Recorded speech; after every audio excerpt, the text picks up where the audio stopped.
Now tuned into the show where you learn the discipline to show up day after day to do the work, the confidence to put yourself out there boldly and authentically, and the mental toughness to continue showing up, doing the work, putting yourself out there even when the success you've expected to achieve is yet to be achieved. And on top of all this, you get a huge dose of personal initiative. That is the go-getter energy that moves any one of us, including yourself, to go and make things happen instead of wait for things to happen. And then we put all this together into a series of frameworks, approaches, insights, strategies, and techniques, all underneath the umbrella of one unifying philosophy that is called work on your game. My name is Dre Baldwin, also known as Dre All Day, and welcome to the show. And today's topic is convincing is a waste of time.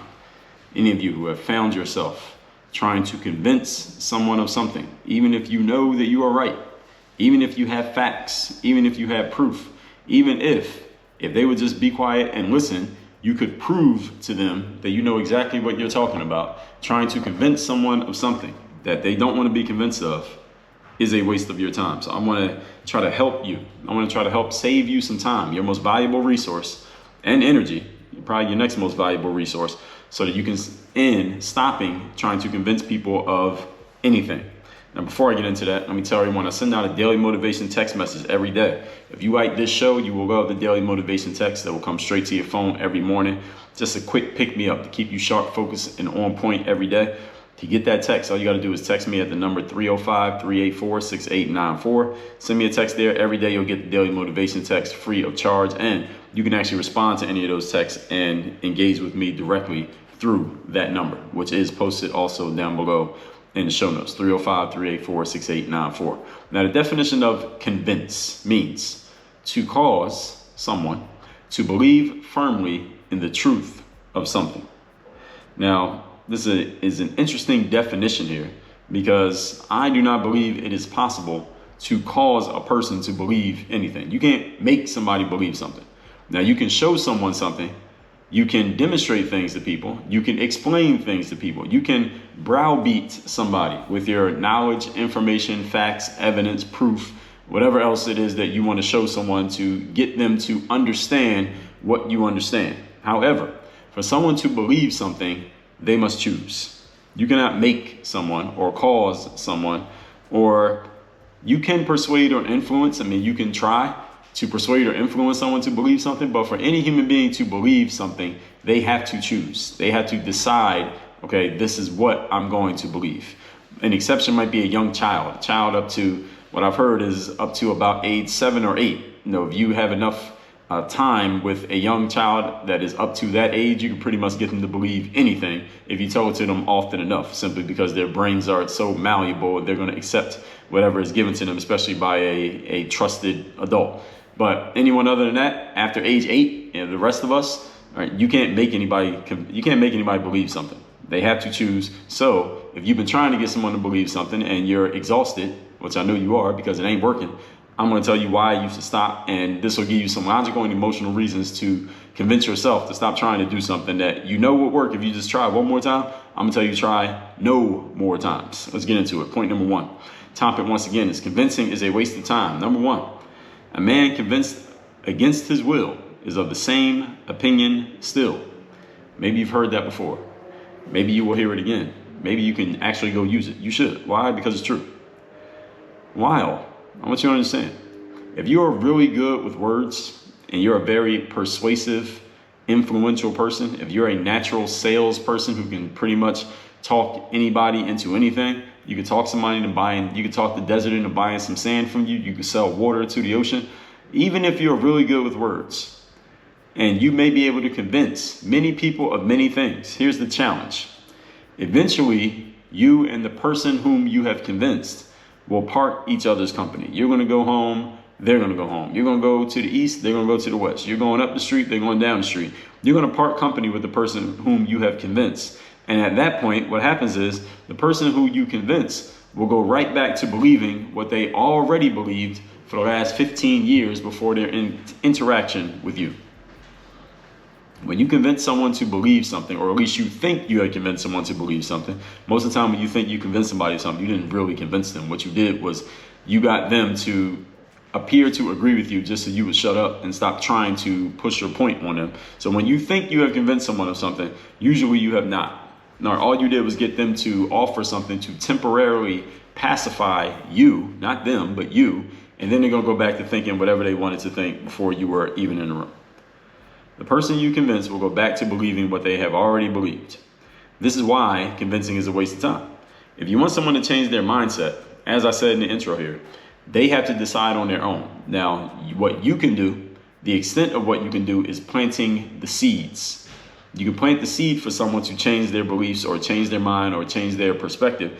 And usually the best seed to plant, just in case you didn't know, is not some beautiful eloquence or a well thought out written public statement or a news release from a PR company.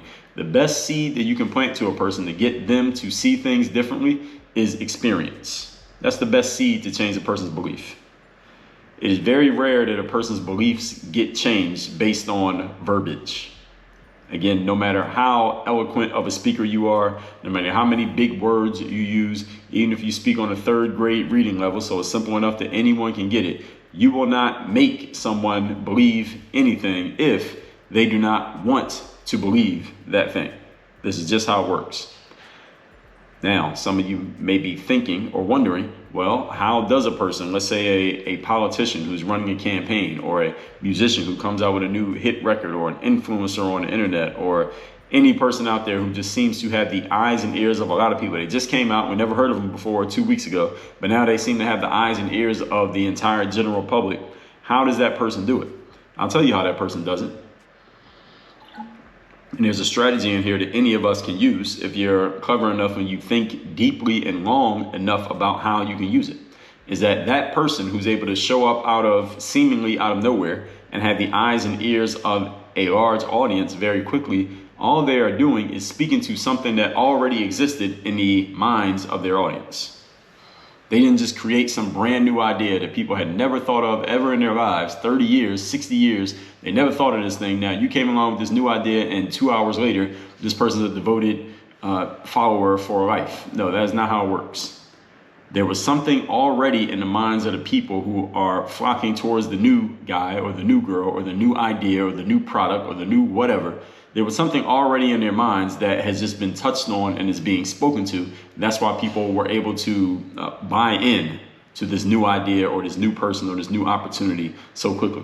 You could do the same thing yourself in whatever field you're in. You don't have to do it on a macro level, like having the whole world know about you, but you could do it on a micro level, such as getting everyone in your office or the coworkers in your business, or the teammates on your sports team. You can get them to follow you on a micro level by touching something that already exists within them. So this requires you to pay a lot of attention to the people around you. We talked about this in the episodes where I talked about listening. All right, you want people to pay attention to you and give you their ears. You got to give them your ears. You got to make sure that you are noticing them and let them notice that you're noticing.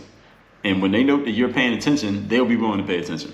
We talked about this just a couple of days ago in episode 2107, how to network and make business connections. If you want to be an asset and not a liability, we talked about in episode 2104. All of these things this is what I'm talking about here is an element of everything that we've talked about. Anything I've talked about that involves other people is understanding that the more you pay attention to other people, the better you'll be able to read them and the better you'll be able to tailor your communication in order to get them to see things the way that you see them, or open them up to seeing things the way that you see them. You can't really get them to do it.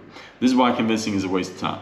Okay, if you want someone to change their mindset, you must plant the seeds and then you gotta let the seeds grow. You can't force them, regardless of your eloquence, regardless of your status, regardless of your power. And the more powerful you are, and the more status you have, and the more eloquence you have, those of you who are great with words, those of you who are great writers, those of you who have power or status over people and you can kind of make them comply, you need to be the most wary of this first point.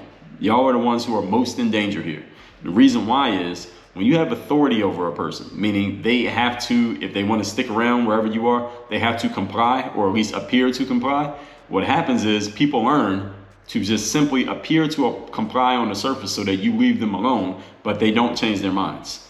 And the more often they appear to comply just to appease you and get you to shut the hell up and leave them alone, the less and less they actually will agree with or even consider looking into things the way that you see them. Simply because you, leader, you, person with authority, may grow to become so arrogant and so hardened in your way of seeing things that you don't understand that there are other ways of seeing stuff, and nobody has to believe what you believe. Even if they appear to believe it, they may not actually believe it. And this puts you in more of a danger spot than a person who actually has to work to get someone to listen to them, because they don't have the luxury of someone having to follow what they said. You have the luxury of someone having to follow what you say, which means they can easily lie to you by just appealing to your ego. Like, yes, boss, I heard you, mom. Yes, teacher. Yes, coach. I'm following everything that you say, even though they might be lying through their teeth, because they learn what you accept, and they just say whatever they got to say to get you out of their face. So all you in positions of authority, you need to be most concerned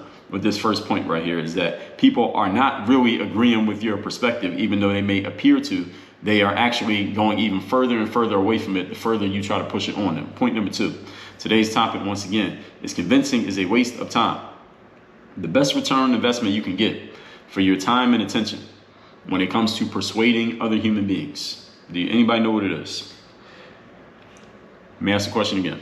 What is the best return on investment you can achieve for your time and attention when you are dealing with other human beings? What's your guess? Time's up. The answer is talking to the already converted. The number 1 return on investment, year over year returns when it comes to humans dealing with other humans, is talking to someone about something that they already believe, that they already agree with, an idea that they have already purchased, an idea that they already showed up with. Just talk to them about what they already think. This is the point that I just made.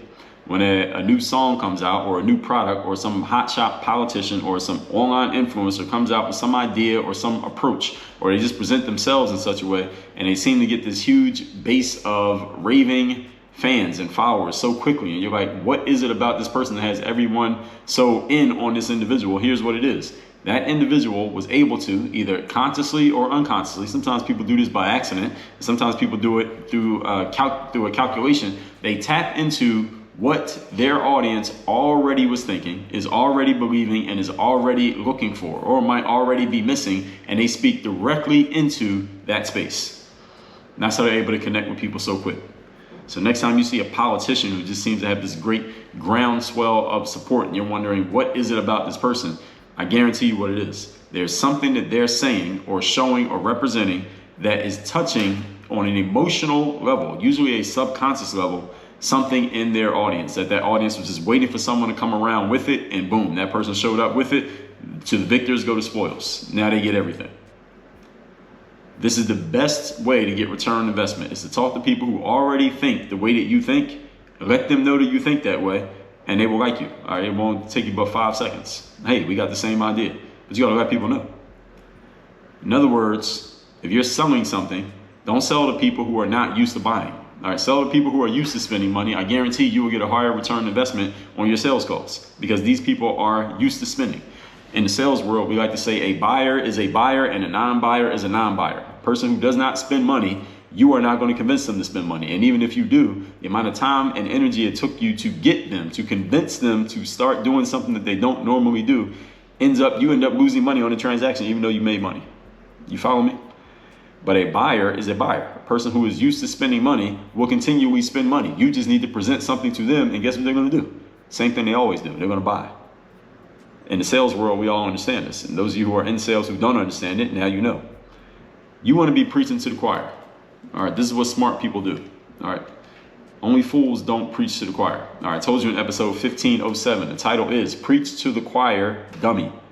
All right, this is what smart people do. Smart church pastors preach to the choir. In other words, they give their sermons to the people who come to church. They don't go walking out in the streets trying to convince somebody to listen to the word who ain't coming to the building for free to listen to the word. You know who they get more receptive return investment from? The people who showed up because they wanted the message. They know what you're going to say, and they still show up. I've told this story. I probably told it in episode 1507. When I was a teen in Philadelphia, there was this guy who lived on the next block over from me, and me and my friends, we would stand on this street, because one of my friends lived on the same street as this guy. They lived across the street from each other. And this guy, he's a little bit older than us. We were all maybe 16, 17, 18-ish. And it was this guy, he was probably in his early 20s. He maybe 23, 24. I forget his name. I think his name might have been Andrew or something like that, but his name doesn't matter. And he and his girlfriend or wife, I don't know what they were, but they would always come around. They were really big, very devout. You could even say overzealous Christians, these two. And the reason why I say maybe overzealous is because every time this guy, let's just call him Andrew. I don't know if that was his name, but anyway, anytime Andrew and his girlfriend were leaving the house and they would see us outside at the top of the block on the corner, they would come over to us and they would be very friendly and they would say, "Hey, Dre, how you doing?" I'm like, "What's up?" And he'd say, "Hey, have you given your life over to Jesus Christ, or our Lord and Savior?" Something like that he would say. He would ask the same opening question. And then we would answer however we would answer. And then it'd just be this back and forth. And this guy, he just loved to try to convince people because he had all the answers. Like no matter what you said, he had a response to make him more right and why you needed to give your life over to our Lord and Savior, Jesus Christ. This was his whole thing. And he did it to us every time he saw us, to the point that we started to try to avoid him, or we would just say, "Don't talk to us." And he would just stand there and keep trying and trying and trying. Like this was like a sport to him, this guy. And I don't know where he is these days. Hopefully he gave up on that strategy. He's probably doing it on the internet now, but back then he had to do it in person. But this is what this guy's whole shtick was trying to convince people to think the way that he was thinking. This does not work. If he really wanted to get a whole bunch of followers, and every time I seen him, it was just him and his girlfriend. So I don't think he was very successful in getting followers because he was doing business the wrong way. Now, he was trying to convert people who were not open to his conversions. He was trying to sell something to people who weren't looking to buy what he was selling. If he wanted to get people to really follow him, what he needed to do was talk to people who already were at least part of the way towards agreeing with him. And then just all he had to do was move them the last 2 feet. He was talking to people who were all the way on the outside of the building and trying to convince them to come inside the building. That's a bad idea.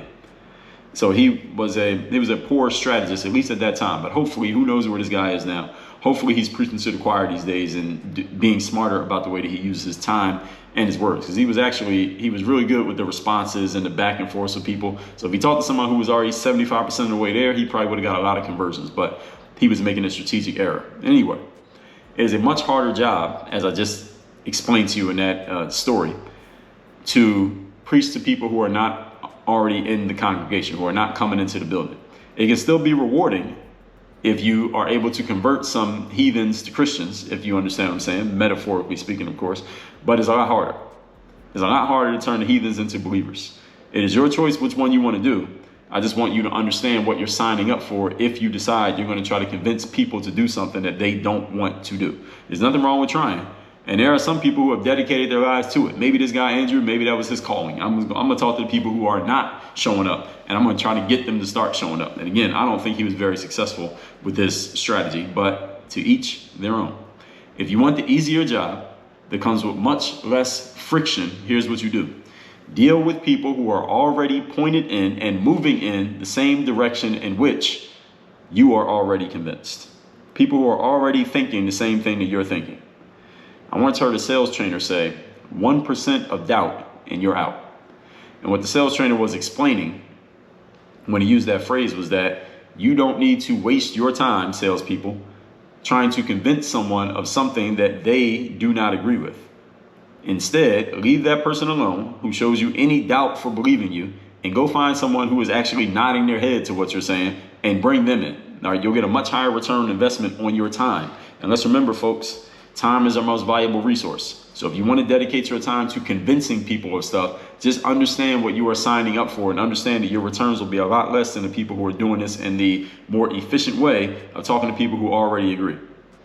The point of the phrase, 1% in doubt, you're out, is to help everyone understand that someone who has to be convinced to start doing something, guess what? You got to convince them after they start. Then you got to convince them again. Then you have to convince them again. Every single day, you're going to have to convince them. Every time they come up with a challenge or against the challenge, you're going to have to convince them to keep going. Every time they think about quitting, you got to convince them again. Every time they have some type of setback, you got to convince them again.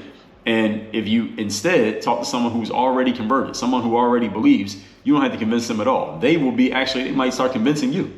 Or they might start motivating and inspiring you because they're already headed in a direction that you were looking to send people. And the person who needs to be convinced to get started on something, they will probably quit and abandon ship at the first sign of challenge and the first sign of hardship.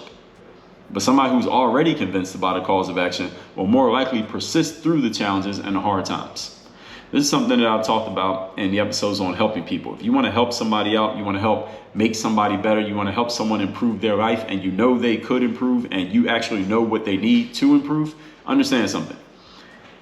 As much as you may want to force someone or impose your will upon someone or give your extreme knowledge and advice to someone about how they can change, how they can alter their behaviors, how they can do X, Y, Z, and things are going to be great for them. Understand that the person that you have to convince to do that, as soon as they have a challenge or a problem, they're either going to quit or they're going to be looking at you to convince them again. And what you will not realize until it's too late often is that you signed yourself up for a job that you don't actually want. And it's a lifelong job. The job never ends when you have to convince somebody to do something. You're much better off talking to people who want to get better. Now, if you're a person who goes to the gym every day and you got a family member who needs to lose some weight, but they're not asking you about going to the gym, that's a clear sign, because guess what? They know that you go to the gym. All right, they see your muscles. All right, they follow you on Facebook. They know you go to the gym. If they wanted to go to the gym with you, guess what they would do? Call you or text you and say, yo, I want to go to the gym with you, because they already know that you're going. If they're not asking you about it, that is a clear signal that they are not interested, at least not from you. The person who wants to go to the gym with you, know what they're going to do? They will not only call you and text you and say, hey, when you going to the gym? Know what they'll do? They'll meet you at the gym. When you get to the gym, they're already there. They're waiting for you. Why? Because they want the game that you're going to give them. The person who wants the game will take steps on their own volition to get the game. I'll tell you a story. This is a basketball player by the name of Giannis Antetokounmpo. People know him as the Greek Freak. As of this recording, he is the best player on the reigning NBA champion Milwaukee Bucks. A few years ago, I don't know what year this was, maybe 2017, 18-ish. Giannis he secured a meeting where he was going to work out with one Kobe Bryant. And he's going to go through a workout with Kobe, and he wanted to soak up some game from Kobe Bryant, a legendary Kobe Bryant, and learn some skills and how he could improve his game. And any of you who watches basketball knows that Giannis has gotten consistently better every year since he's been in the NBA. So this guy is interested in getting better. Now, according to the story, Kobe told Giannis to meet him at the gym at 5 o'clock in the morning. Now, I may be getting the times wrong, but the idea and the direction of the story is accurate. Kobe said, Giannis, meet me at 5 o'clock in the morning at such and such gym location, whatever. And according to what I heard, Giannis was at the gym at 2:30 in the morning.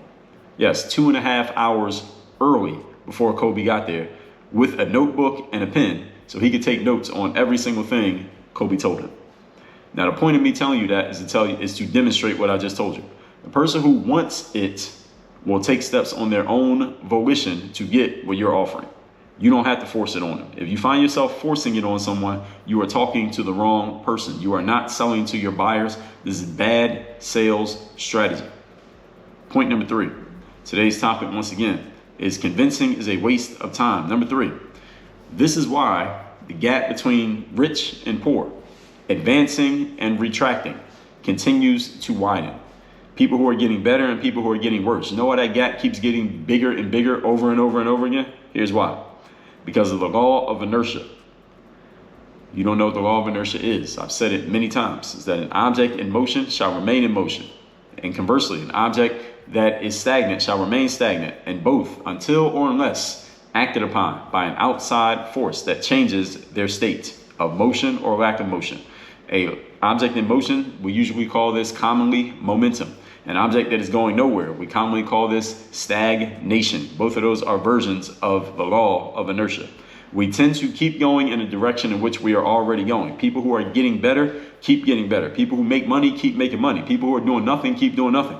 People who go to the gym, keep going to the gym. People who sit on the couch and watch Netflix and get fat, they keep sitting on the couch, watching Netflix and getting fatter. People tend to keep doing the same thing that they're already doing. The number one indicator of future performance is past performance. All right, this is just the law of inertia. Does not mean that people can't change. Doesn't mean that people won't change. But if you are a betting man or a betting woman, you should probably bet on people continuing to do what they've already been doing. That's what smart money would do. Now, you can be a dreamer if you want. You want to be Walt Disney and dream? Go ahead and dream. But don't say that nobody told you that you were being dumb money by betting on somebody doing something other than what they already do. This is just how it is. And now, why is that? As the late, great Jim Rohn would say, I wouldn't sign up for that class. It's not to say it is impossible. Again, but note the wording of this phrase. Not impossible for people to change, but notice what I just said. People change. You do not change people. You notice the difference there? Slight difference. And this is, yes, it's semantics, but these words matter. And the order of operations matters. People change. You cannot change a person unless you're talking about yourself. You can't change anyone other than you. You can't change your kids. You can't change your spouse. You cannot change your parents. You can't change your best friend. You can't even change your clients. You can't even change the people who are paying you. All right. They change. You can facilitate the change, but you cannot make them change. They must choose to change. You can assist them once they have decided to go in the direction that you're trying to send them, but you cannot force them to go somewhere that they don't want to go. Many people make the mistake of fruitlessly utilizing their resources in this failing pursuit of trying to change another person. Any of you who is doing this, I'm giving you permission today, as of this moment right now, to stop. Do not pass go. Do not collect $200. Point number one, recapping today's class, which is convincing is a waste of time. Definition of convince is to cause someone to believe firmly in the truth of something. That is impossible. You cannot make anyone believe anything, nor can you make anybody do anything. Number one, a man convinced against his will is of the same opinion still. Even if you're great with words and you're a very persuasive individual, and I know many of you think you are, you may be able to convince people of many things. The challenge is as soon as they get out of earshot of you and out of your face, they can go right back to thinking what they were thinking for the last 10 years before you came along. This is why convincing is a waste of time. You will feel like you convinced somebody of something, but you actually did not, regardless of your level of eloquence. Point number two, the best return on investment on your time and attention and energy when you're trying to move people to action is to talk to people who already want to take that action or who are already taking that action. Preach to the choir, dummy. Episode 1507, I told you, it's a harder job to try to convince people to change direction, to change the law of inertia. That takes a ton of energy. It is not impossible, but I would suggest if you're trying to get the highest return on investment on your efforts, that you probably focus on doing it in a different way. If you want an easy job that comes with much less friction, or at least easier, deal with people who are already convinced of going in the same direction as you. 1% of doubt and you're out. Focus on people who are 100% convinced of the same thing that you're convinced of, so you don't have to do any convincing. All right, if you're a basketball player, you want to train players, train the players who show up 2 hours early for the workout that you told them to come to, not the guys who are not there and you're calling them like, yo, where you at? We're at the gym. If you're calling somebody to show up to something that you're helping them with, you are making a mistake by even calling them in the first place. They showed you exactly how they feel about it. Point number three, this is why the gap between the rich and the poor, the advancing and the retracting, continues to widen because of the law of inertia. Objects in motion stay in motion. Objects doing nothing stay doing nothing. We call these momentum and stagnation, respectively. You probably heard those words. We tend to keep going in the direction in which we are already going. It is not impossible for people to change, but understand, people change. People, you cannot change people. All right, you cannot change another person. They must choose to do so, no matter who they are, what they say. Until they have chosen to change, nothing you say or do is going to make them change. Many people are wasting their most valuable resources these days in this fruitless pursuit of trying to change another person. I'm giving you permission today. I'm not giving you permission. I'm giving you a directive. Stop doing it. You are wasting your resources. All that being said, text me so you can get my daily motivation text every day free of charge straight to your phone. My number is 305-384-6894. And when you are ready to change, you are ready to step your game up, you are ready to go to the next level, I will help facilitate that growth, facilitate that advancement, facilitate that forward movement. I'm not going to make you do it, but I will facilitate it. Go to workonyourgameuniversity.com. That's workonyourgameuniversity.com. You can see all the options where you can go to a deeper level and work with me directly. Work on your game. Dre all day.